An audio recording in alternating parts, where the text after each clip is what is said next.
Welcome back to The Basement. I'm Steve Lewis. Today we discuss the Beach Boys' 1973 live set, The Beach Boys in Concert. And before we get started, I wanted to thank Chris Murray for his help and his research in putting this episode together. Much appreciated, Chris, and I hope I get it right. Also, often with episodes like this, I'll place new and notable albums from the same time period as the album we're discussing in these three cubicles. Well, November 1973, when In Concert was released, left me with so many options that for this episode only, I've gone ahead and done 5 cubicles. In the early 70s, the Beach Boys may have been struggling a little to sell albums, but word had steadily been getting out that they were great in concert. Recently, when we discussed 1969, we talked about a low point of sorts that the Beach Boys had reached on Thanksgiving of that year when they had played the Corn Palace in Mitchell, South Dakota, to an audience of, depending on the source, 300 or less than 200 people. 3 years, much hard work, and many changes later, the Beach Boys spent Thanksgiving of 1972 playing 2 excellent, well-attended, and enthusiastically received shows at Carnegie Hall. Of course, adding Blondie Chaplin and Ricky Fataar to the group had strengthened them instrumentally, and on stage they were augmented by a small but expert array of backing musicians. By late 72, before the release of Holland, the Beach Boys seemed to have decided that their next release would be a live album. The Carnegie Hall shows had been recorded with that in mind. By early 1973, a live album had been constructed, not from the Carnegie Hall shows, but mainly from tracks recorded 4 nights earlier at 2 shows at the Capitol Theater in Passaic, New Jersey on November 19th. The new album was made up of 10 tracks. Wouldn't It Be Nice, Leaving This Town, Heroes and Villains, Marcella, and You Need a Mess of Help to Stand Alone on side 1. Side 2 consisted of Let the Wind Blow, Do It Again, Wild Honey, Fun, Fun, Fun, and Jumpin' Jack Flash. Not for the first time, Warner Reprise rejected a proposed new Beach Boys album. Warner Records president Mo Ostin reportedly called it a live album that didn't make sense. The main objection reportedly was that it didn't contain enough of the early hits. Only 2 songs, Wouldn't It Be Nice and Fun, Fun, Fun, were from the 1962 to 1966 hits period. That's 20% of the album. They may have had a point. As was widely reported, and as we could hear for ourselves when the Carnegie Hall shows were finally issued on the Ceylon Sailor set in 2022, though audiences were bigger and more enthusiastic, there was a large faction that came to hear the oldies, and the group were constantly annoyed by calls for Barbara Ann. Additionally, unless you bought an import version of Live in London, which wouldn't be released in the US until 1976, you wouldn't have had a live version of California Girls, Barbara Ann, or Good Vibrations, not to mention Help Me Rhonda, Surfer Girl, and even Surfin' USA, which had never been issued on any live album. I think rejecting the album was a good call. Not so much for the lack of oldies, but because as conceived, it seems an out-of-context and unbalanced collection of concert excerpts. I think it would have made for a highly forgettable album. Rather than drop the idea, the Beach Boys went back to the drawing board, recording more shows on a summer tour that began in Cincinnati on August 12th. It was the Beach Boys' first tour since the death of Murray Wilson on June 4th. Audrey went along on the tour and was reportedly introduced at several shows. The tour ended in Clarkston, Michigan on September 3rd. The backing band on the tour consisted of Carly Munoz, keyboard, Robert Kenyatta, percussion, saxophone, and flute, Billy Hinchy, guitar and keyboards, Mike Kowalski, drums and percussion, and Ed Carter, bass. It's worth considering why the Beach Boys seemed so dead set on releasing a live album in 1973. Of course, in the 60s, 70s, and 80s, there were a lot of reasons that an act might have wanted to release a live album. It could be an easy way to fulfill a contractual obligation. It could be to introduce an up-and-coming act to a wider audience. It could be to make some additional product for a currently hot act. It could be simply a way to get some official product out ahead of shows that they know will be widely bootlegged otherwise. It can create a souvenir for people who saw the tour, or enticement to see the band on an upcoming tour. It can also create pleasing hit sets, often ahead of the holidays. And importantly, it can be a stopgap for bands that are currently short on new material. Of course, most live albums there's some combination of these factors and others at work. For the Beach Boys, I think it was mainly to show what a great live act they'd become and entice people to come and see their shows in the future. Of course, also for people who might have bought the set for the hits, it was another chance for them to hear how good and modern the new music was. Also, importantly, it created that stopgap for a band that was, by this point, chronically short on new songs for a studio album. As it transpires, it'll also become part of a sure-to-please hits collection ahead of the holidays. Expanded from a single to a double album, The Beach Boys in Concert was released on November 19, 1973. It was a vast improvement over the single album proposed in January. Comparing the proposed single album to the released Beach Boys in Concert, the album retained Wouldn't It Be Nice, Marcella, and Let the Wind Blow as originally proposed, and possibly also Fun, Fun, Fun. In all the research I did, I was never to come up with when and where the In Concert version of Fun, Fun, Fun was recorded. In Concert contains different live versions of Leaving This Town and Heroes and Villains, recorded in August 1973. The single-disc live version of Heroes and Villains was eventually released on the Endless Harmony soundtrack in 1998. You Need a Mess of Help to Stand Alone, Do It Again, Wild Honey, and Jumpin' Jack Flash, 4 of the album's 10 tracks, didn't make the final cut in any form. On the final album, 11 of the 20 cuts, or 55%, are songs from the 1962 to 66 period. By running time, there's slightly more post-1966 music, with the early songs totaling 36 minutes and 35 seconds, and the later songs totaling 38 minutes and 18 seconds. Of the tracks on the final album, in the US, we previously only had a live version of Fun, Fun, Fun on the concert album in 1964. Live in London included Darlin', Wouldn't It Be Nice, Sloop John B., California Girls, and Good Vibrations. By expanding the album, it left room for 9 more recent cuts and still gave Reprise 11 of the oldies they were apparently looking for. More importantly, a double album makes for a much more satisfying set. Instead of a jumbled collection of live cuts, there's time and space to make it feel much more like a live concert experience. For anyone who's never had the vinyl version, it's worth noting that the original came with sides 1 and 4 on one album and 2 and 3 on the other. That was a relatively common practice in those days, especially with live albums. Back in the day when turntables came with automatic changers, you could stack albums to play one after another. With the sides split out like that, you could set it up to play sides 1 and 2, then flip both albums over to play sides 3 and 4. That way you'd only have to get up once to turn the records over to hear all 4 sides in order. Each of the 4 sides opens with one of the new songs. It all kicks off with congas, a shout of "Everybody!" and the audience clapping along, accentuating that the album is live. We're soon into a powerful version of Sail On Sailor. Right away, it's impressive just how good the album sounds. The bass and drums are up in the mix, but for a live album, it's easy to hear the individual instruments and the individual voices. They did a very nice job recording and mixing this.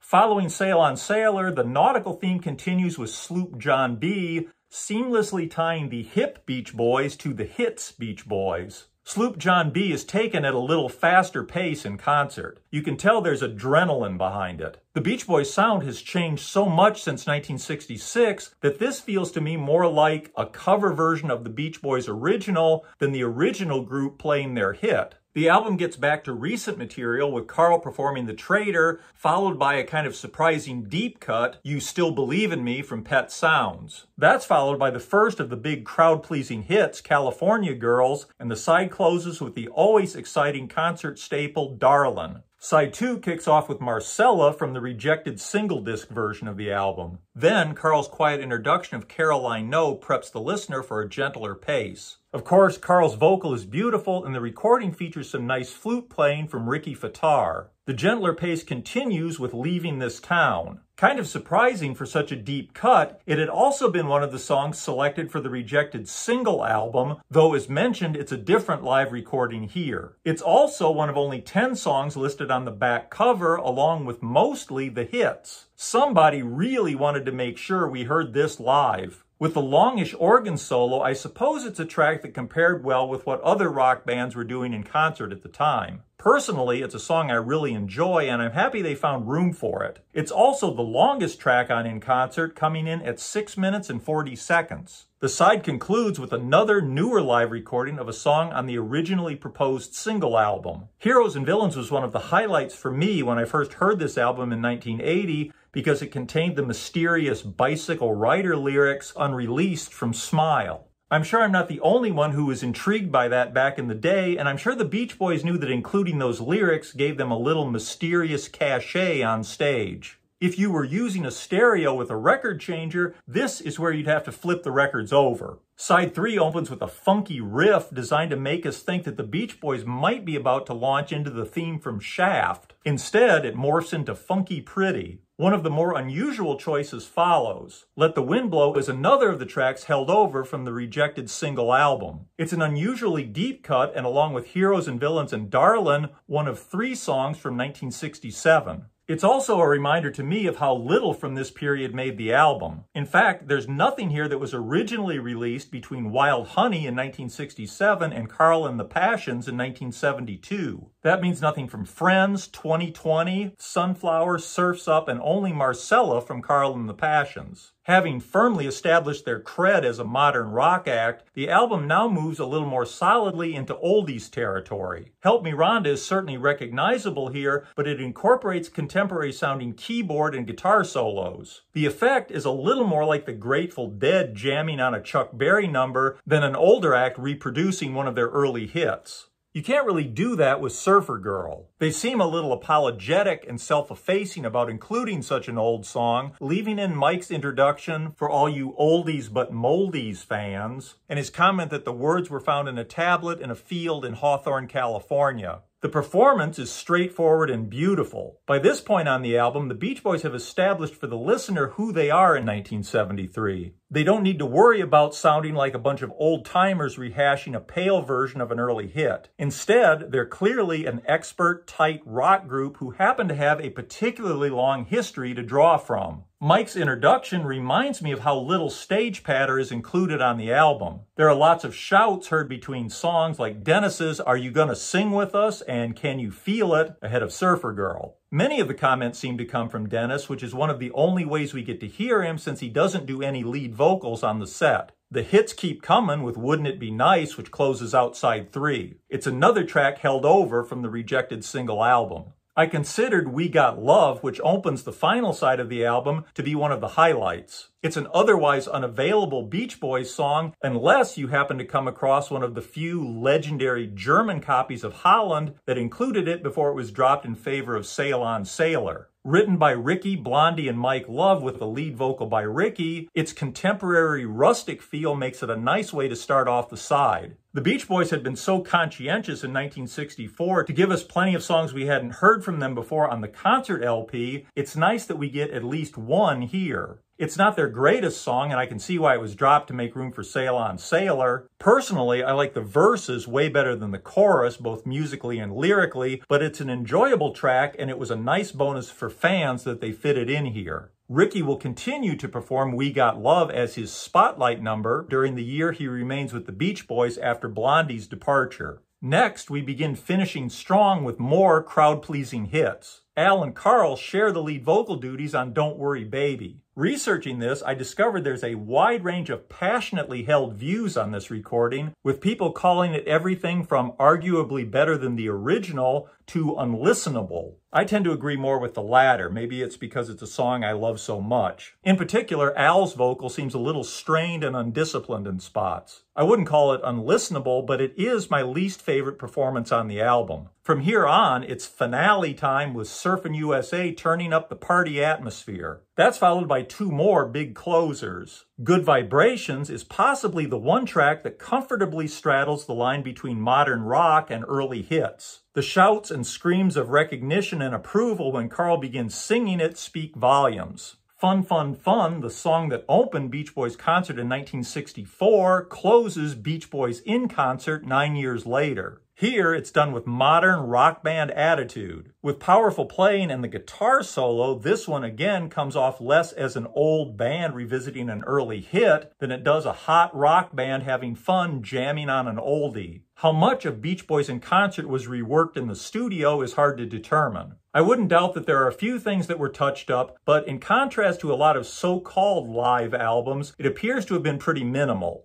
As our friend Chris Murray put it, as far as I've been able to research, to the credit of the Beach Boys in Concert truly captures what the band sounded like live at the time. The album was released to excellent reviews ahead of the holidays on November 19th, 1973. Reportedly, there was a TV commercial for the album featuring concert footage shot by Ed Roach at Denver Coliseum on November 14th. Roach reportedly also shot concert footage on November 16th, 17th, and 18th. I've never been able to find the commercial. If anyone has seen it or knows where I can find it, please pass that along. The album will peak on the US chart at number 25 on January 26, 1974. Surprisingly, it didn't chart in the UK. Their prior album, Holland, had gone to number 36 in the US. It was their highest charting album since Wild Honey had gone to number 24 and earned them their first gold record since their days with Capitol. In retrospect, the timing of the album was extremely fortuitous. Many have observed that this lineup represents the absolute best version of the live Beach Boys. 6 weeks after the album's release, Blondie Chaplin will be out of the group, and as we'll begin talking about next time, the events of 1974 will permanently alter the Beach Boys' trajectory. And this is purely anecdotal, but in my experience in high school and college in the late 70s and early 80s, this might be the one Beach Boy album that a casual music fan would own.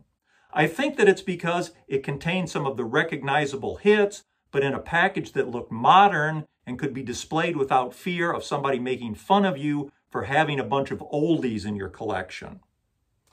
I've often said I'm not a great fan of live albums. When I buy any artist's catalog of records, it's the live ones that I usually buy last if I bother with them at all. Sometimes you get an interesting arrangement, but mostly I find live albums dull. That said, Beach Boys in Concert is undoubtedly my all-time most played live album. Some of that is down to the great sound, some of it is the song selection which covers such a wide span of time, and it's kind of like a Beach Boys playlist that I might put together for myself. In any case, the Beach Boys in Concert is certainly an easy live album to enjoy, representing as it does the Beach Boys at probably their zenith as a performing unit. Its popularity will enhance their reputation, and as subsequent events will show, this will become one of the more important live albums in any band's catalog. Hope you enjoyed this. As always, I look forward to your comments. Thanks for watching. Please join me next week when we begin a look at 1974, and of course we'll be looking at the Endless Summer album. Meanwhile, have a great week. Thanks again for watching. Bye.